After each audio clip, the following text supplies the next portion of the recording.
Mas quando essas ONGs e essa influência de bilionários estrangeiros atuam em prol da agenda esquerdista, ou da agenda globalista, ou da agenda dos incumbentes, quaisquer que sejam os países, aí não é problema, aí ninguém fala nada. Será que não teríamos mais gente sonegando? E sonegando só porque são malandros, ou porque é uma questão de sobrevivência e não há como nenhum negócio ser viável com esse nível de carga tributária? Esse é o grande problema, é o nível de carga tributária que tem como a grande causa o gasto público elevado. Isso não significa que durante algum período de transição, ações de ajuda, assistencialismo não seja necessário, mas como a política temporária de transição e não como um pilar de programa de governo, ou melhor, um pilar de programa de poder, porque é isso que essas políticas acabam sendo. Começando mais um UJ Responde as perguntas que vocês nos enviaram na quinta-feira, dia 9 de janeiro, no nosso aplicativo Follow the Money. E falando no aplicativo, quem ainda não baixou, eu recomendo, vou deixar aqui o código QR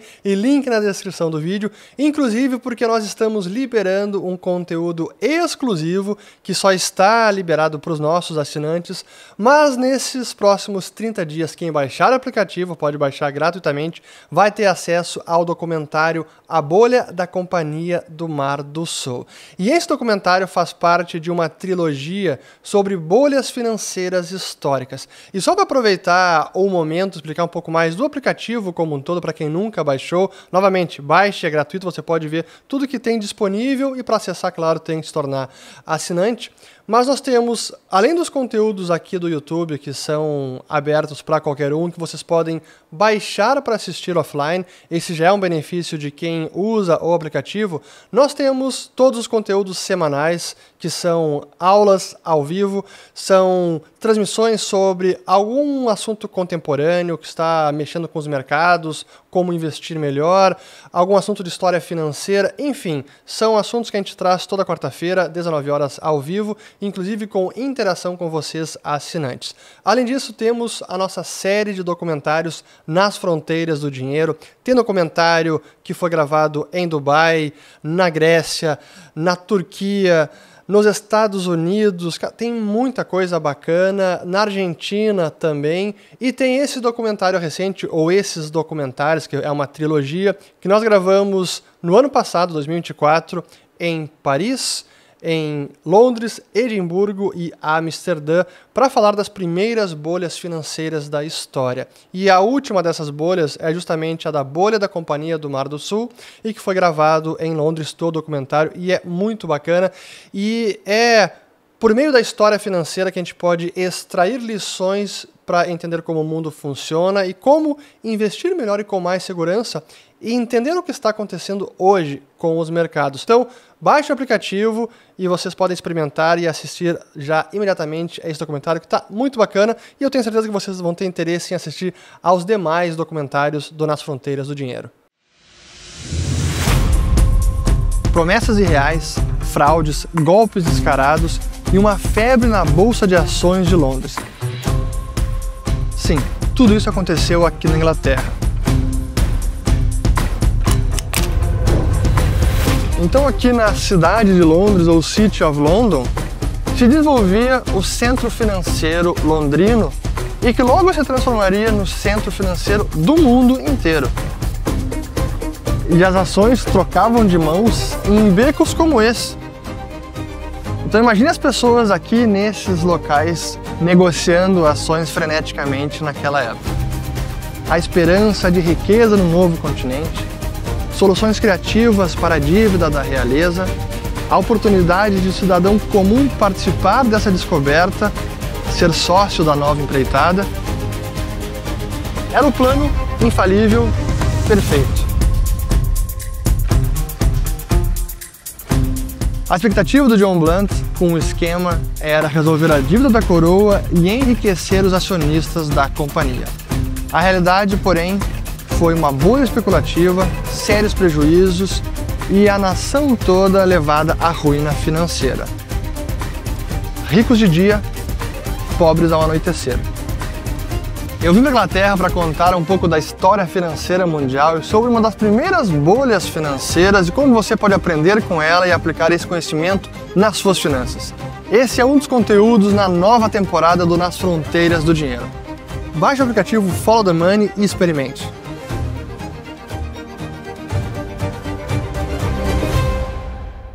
Muito bem, começando aqui com a primeira pergunta, que ela surgiu em vários comentários, é um assunto que acabou até dominando a imprensa mundial, especialmente a brasileira, que foi o anúncio do Mark Zuckerberg de que a Meta estava mudando a sua moderação dos conteúdos nas redes, abolindo o uso de empresas de verificação de fatos, as fact-checkers, e, além disso, incorporando aquela funcionalidade de notas da comunidade que o X do Elon Musk introduziu, e também sendo muito aberto e falando que sim, houve pressão, inclusive do governo Biden, para censurar conteúdos, para diminuir a relevância e alcance de alguns tipos de postagens com algum cunho ideológico, enfim.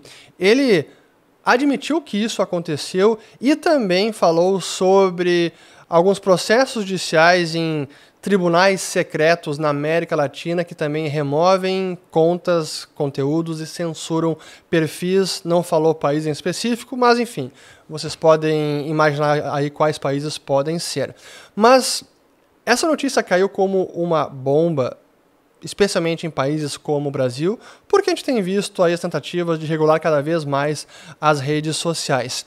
E eu confesso que não sei se o Zuckerberg tem a mesma motivação que tem o Elon Musk, que me parece que faz muito mais por princípios. Talvez o Zuckerberg esteja mais entendendo que há ventos de mudança estão soprando noutra direção. Agora, com o Trump assumindo a presidência, vai começar no dia 20 de janeiro, isso tende a mudar. E o ambiente de mais liberdade de expressão e de verificação de fatos, de inverdades, de notícia falsa, fake news, que seja feito dentro da comunidade, dentro das próprias redes, e não por empresas externas, muitas vezes financiadas ou por governos ou por entidades não governamentais, que têm como principais financiadores pessoas que têm interesse em um ou outro viés ideológico. Eu confesso que o sistema adotado pelo Elon Musk no X é melhor do que o que tínhamos apenas com os fact-checkers, que muitas vezes deixavam a desejar, para dizer o mínimo. Mas enfim, essa notícia de fato caiu como uma bomba e está preocupando o governo brasileiro, está preocupando o judiciário brasileiro. Em princípio, essas novas regras da Meta vão valer para os Estados Unidos, mas como já vimos que há uma preocupação do governo americano com relação às empresas americanas que acabam sendo coagidas em outros países e muitas vezes sendo forçadas a descumprirem as leis desses países, e isso foi o que o X demonstrou trouxe evidências de que isso aconteceu no Brasil, está naqueles Twitter Files.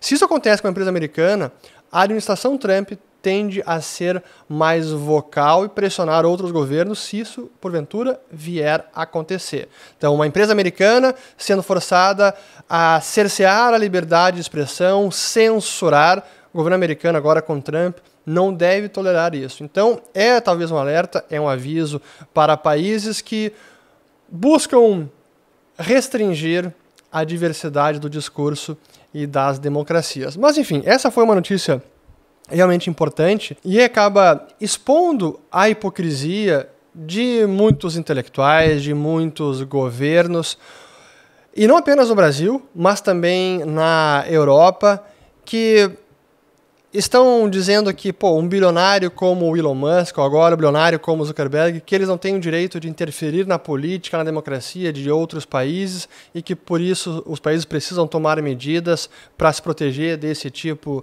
de tecnologia e dessas empresas que têm um grande poder econômico. Mas é uma hipocrisia porque, ao mesmo tempo, temos grandes bilionários, especialmente o seu George Soros, que financia várias empresas, ONGs, iniciativas, grupos mundo afora. Isso não é nenhuma teoria de conspiração, isso é sabido e divulgado, são dados abertos, públicos, transparentes.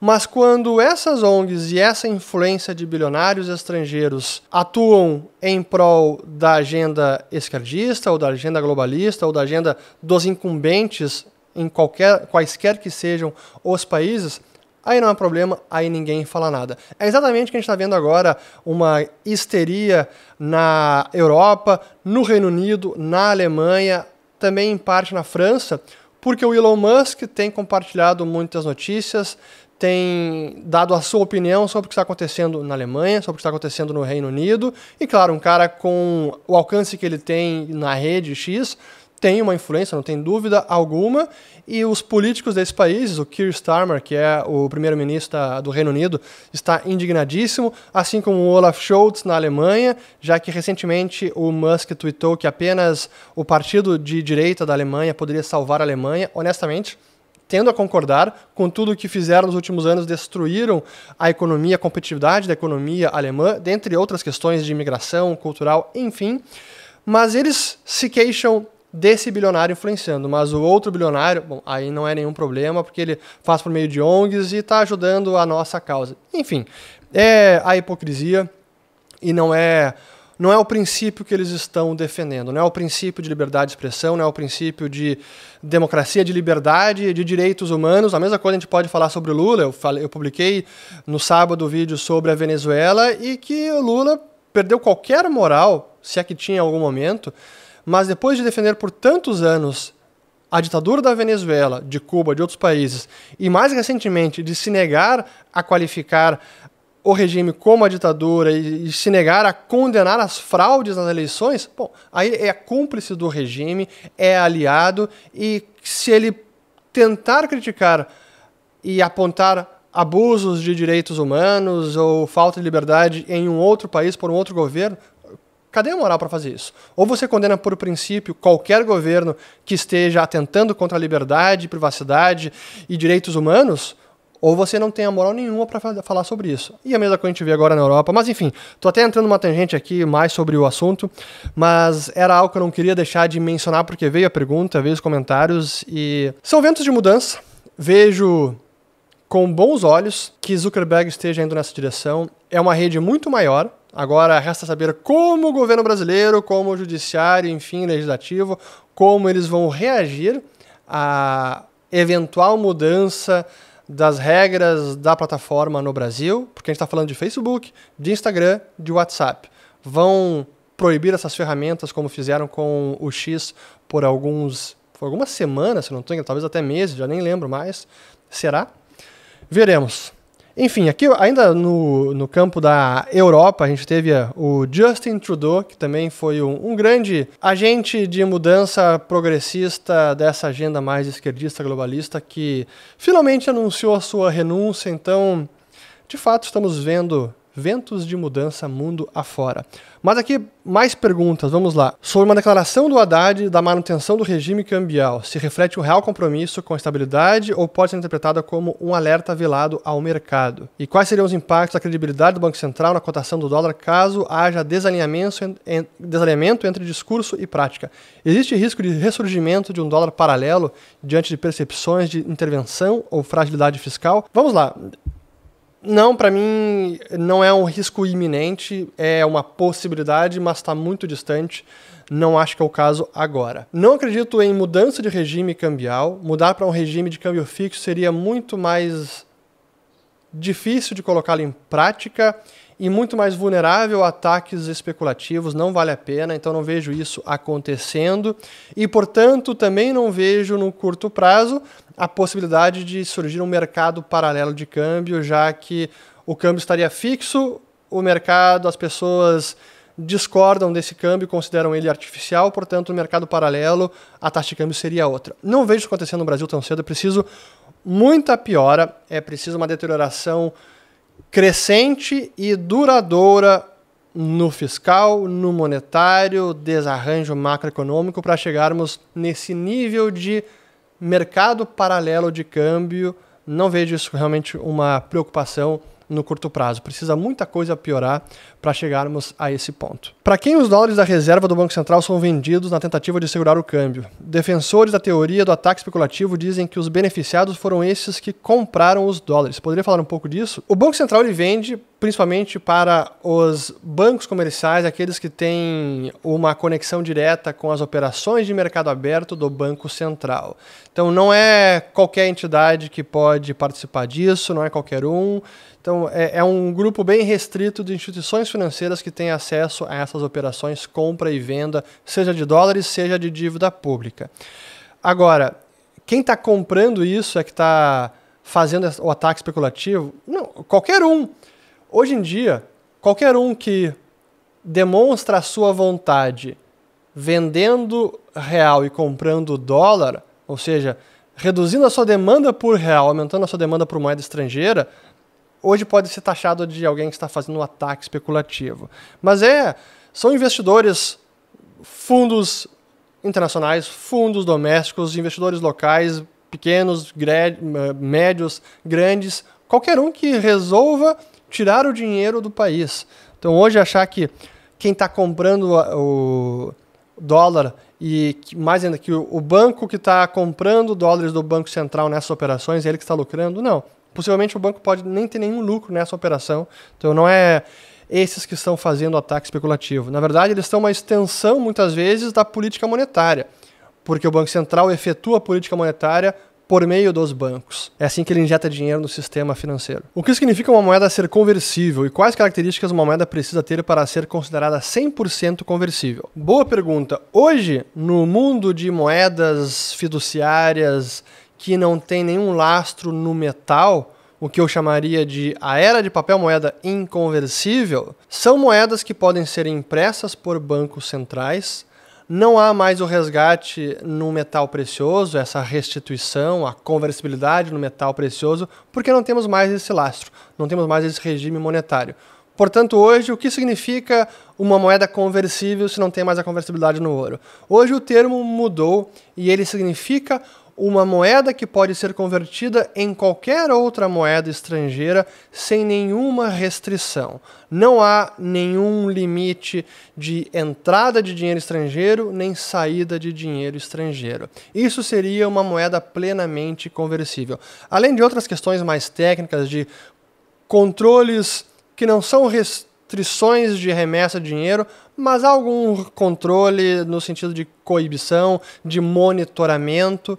Então, países que têm moedas plenamente conversíveis, Europa, Reino Unido, franco suíço, Estados Unidos, iene japonês, são moedas que podem ser compradas e vendidas em qualquer montante, em qualquer momento, e os governos, os bancos centrais, as autoridades monetárias não impõem nenhuma restrição nessa conversibilidade de divisas. É isso que hoje significa uma moeda conversível. O real não é uma moeda plenamente conversível, tem ainda algumas limitações. A Argentina, muito menos. A própria China, menos ainda, ela é muito mais restrita e aí a gente pode, uma outra forma de entender as limitações que existem, por exemplo, se qualquer agente, indivíduo, empresa, fundos de investimento, fundos de pensão, fundos de previdência, fundações, enfim, se qualquer um desses agentes podem investir fora do Brasil e os estrangeiros também podem no Brasil sem nenhuma restrição, isso também faz da moeda ser plenamente conversível. É o que a gente diz quando a conta financeira é completamente liberada, não há restrição. Isso significa que há tanta possibilidade de investir em empresas, no mercado privado, comprar participações de empresas, quanto também na Bolsa de Valores, comprando ações de empresa, valores mobiliários, renda fixa, enfim, não há nenhum limite. E hoje no Brasil ainda há. Fundos de pensão não podem investir lá fora livremente. Tem enormes restrições como eles podem alocar o capital dos seus pensionistas. Então, nesse sentido, o Brasil ainda conta com algumas restrições na sua conta financeira. O real não é uma moeda plenamente conversível. Já foi muito mais restrita. Antes, as limitações para a saída de dinheiro eram enormes, draconianas. Hoje, já melhorou e muito, mas não a ponto de ser considerada uma moeda plenamente conversível. Como lidar com essa intrusão do governo nas movimentações de Pix e cartão? Usar somente papel? Pois a gente deve começar a ver mais cidadãos buscando se prevenir dessa intrusão na nossa vida financeira, no monitoramento constante, que tem meramente fins arrecadatórios e de controle do cidadão, das empresas. E como é que se lida com isso? Bom, use formas, dinheiro é uma forma, dinheiro em espécie, sem dúvida, e parece que já está acontecendo alguns estabelecimentos, pequenos comércios, já preferindo receber em dinheiro em espécie do que em Pix.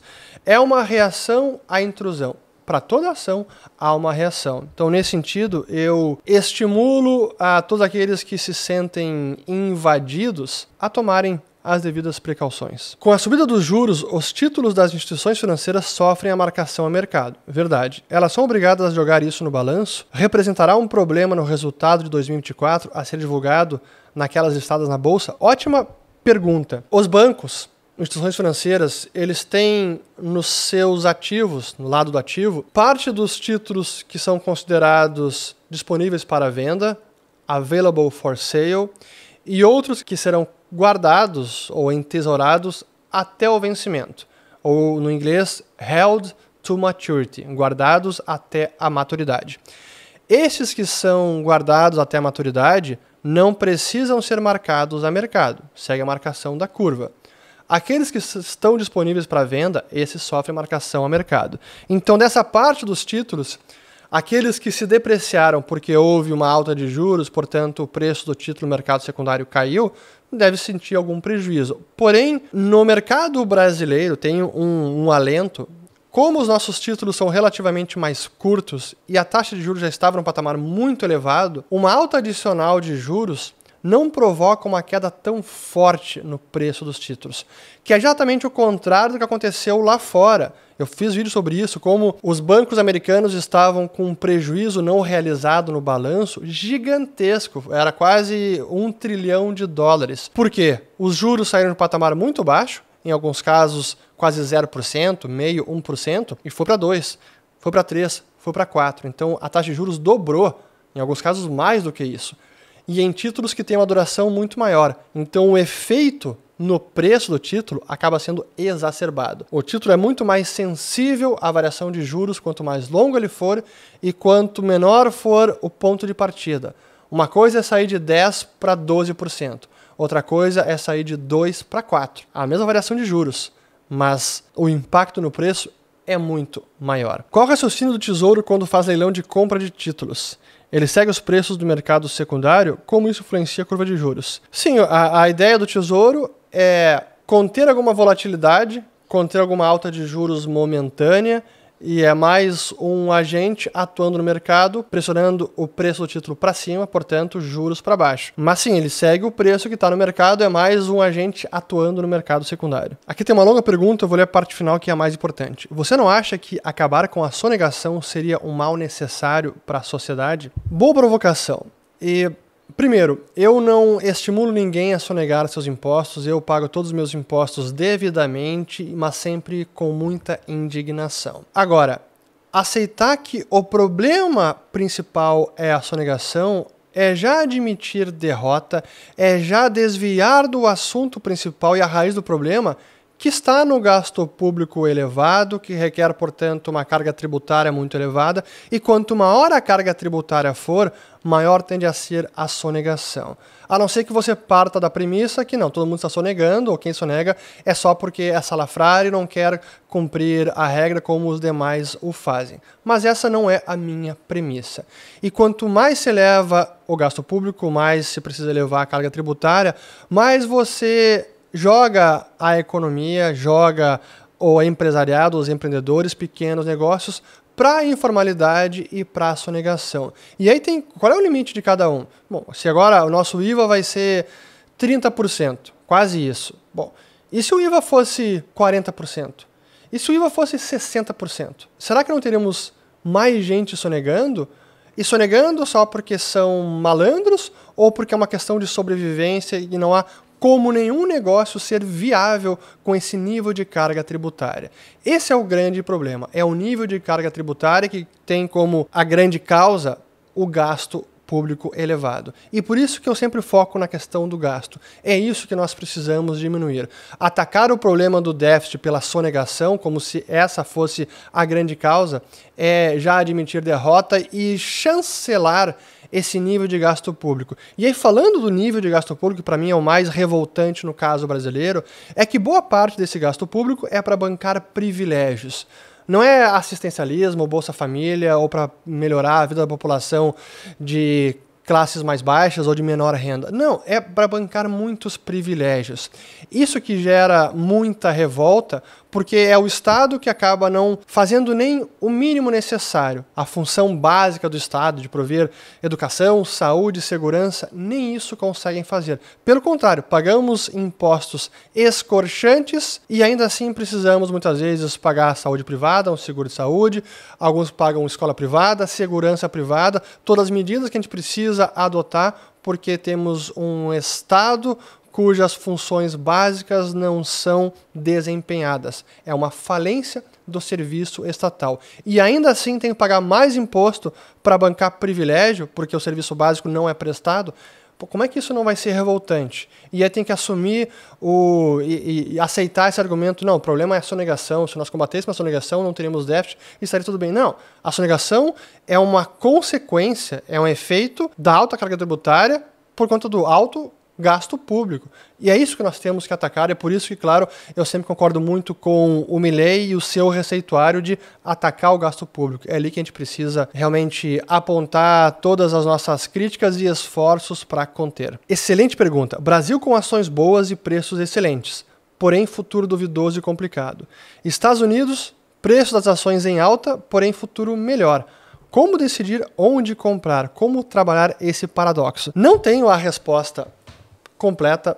Honestamente, quando considero o mercado americano e penso em retornos potenciais, falando dos grandes índices, SP500, Nasdaq, e pensando para os próximos 5, 10 anos, não me parece um bom momento de aumentar a exposição na Bolsa Americana, por mais que o cenário seja positivo, e agora uma expectativa, entrando Trump, etc., pode dinamizar a economia americana, os preços das ações eles já estão esticados. Por várias métricas estão nos patamares mais elevados da história. Estou falando de valuation, valoração desses ativos. E no Brasil é o oposto. As ações estão muitas bem descontadas, mas o cenário é duvidoso. Aqueles que eu vejo que estão otimistas com Bolsa Brasileira, e tenho muitos amigos gestores muito otimistas com ações brasileiras, o que eles enxergam é, o preço está muito bom, o Brasil não vai virar Venezuela, Argentina do passado, teremos mudanças, e essas mudanças vão destravar muito o valor e, portanto, a Bolsa pode dar uma porrada. Em síntese, esse é o argumento. Então, o que você precisa considerar é qual a probabilidade realmente do Brasil ter uma mudança política que consiga destravar esse valor. E na relação risco-retorno, talvez os dois hoje estejam similares e não vale a pena aumentar a exposição de forma relevante em nenhum dos dois. Aí é muito a questão pessoal.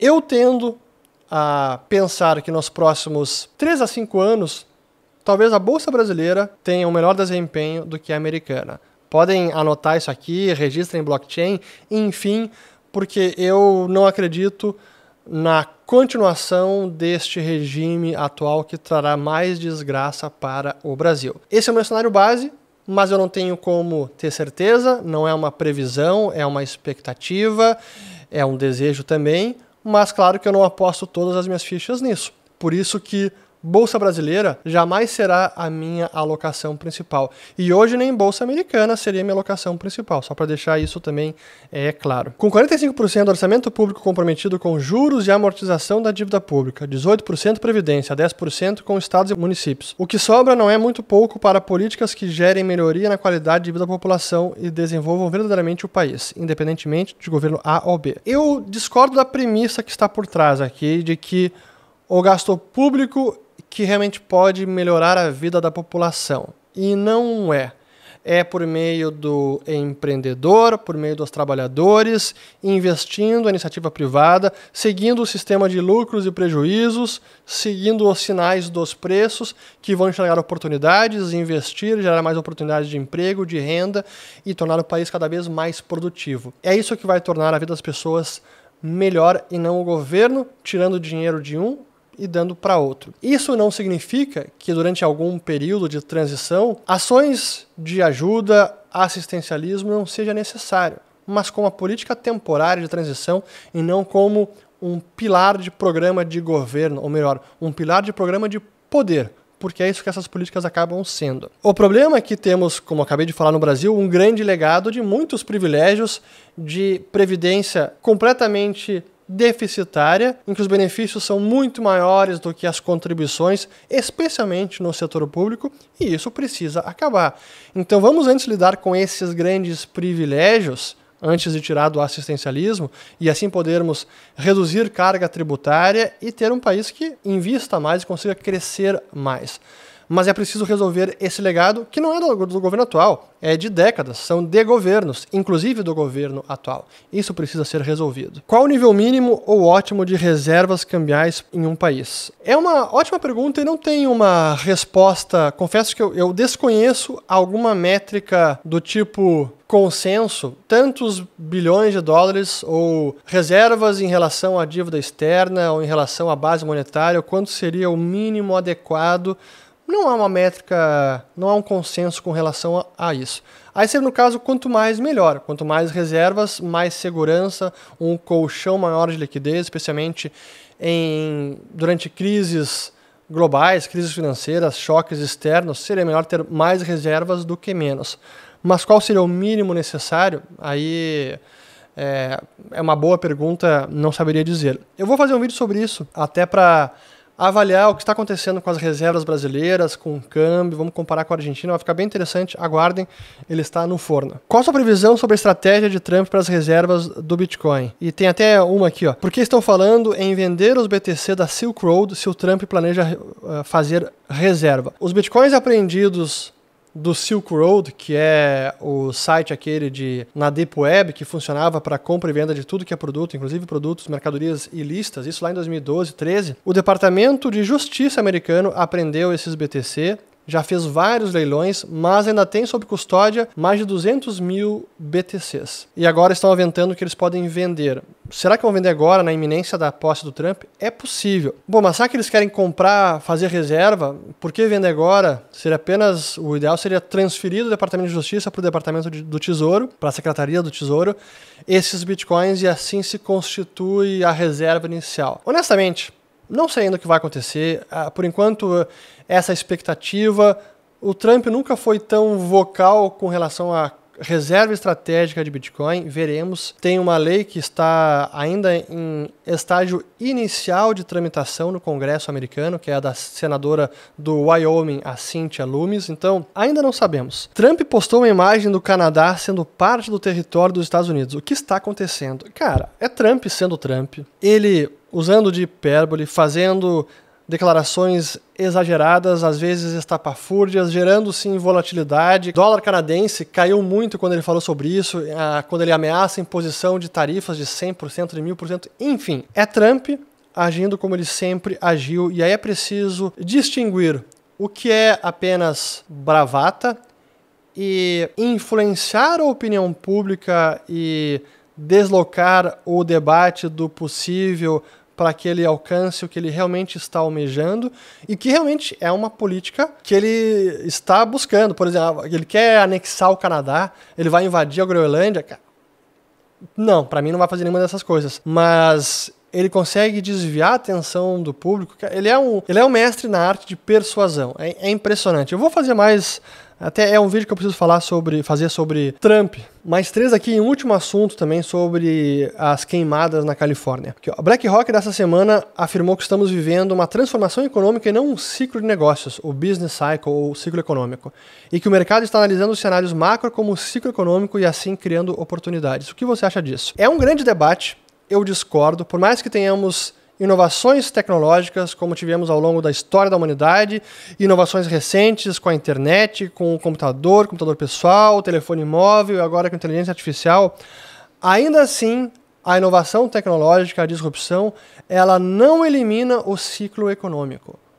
O ciclo de negócios, como no inglês se refere a ele, o business cycle, ele não deixa de existir, ele não morre, ele não é suprimido pela existência de inovações tecnológicas, e desta vez não será diferente. Mas esse é outro assunto que vale a pena fazer um vídeo ainda mais aprofundado, porque é bem bacana. Paul Samuelson previa que a economia soviética passaria à americana em 23 anos, na projeção otimista. Isso foi no livro de 61. Ele não só errou na versão original do livro, como também nas edições atualizadas. Na sua opinião, o erro foi técnico ou ideológico? Para mim, o erro foi técnico. Foi um erro por conta da teoria econômica equivocada, enquanto Ludwig von Mises, lá em 21, já havia alertado e pontificado que o socialismo é impossível.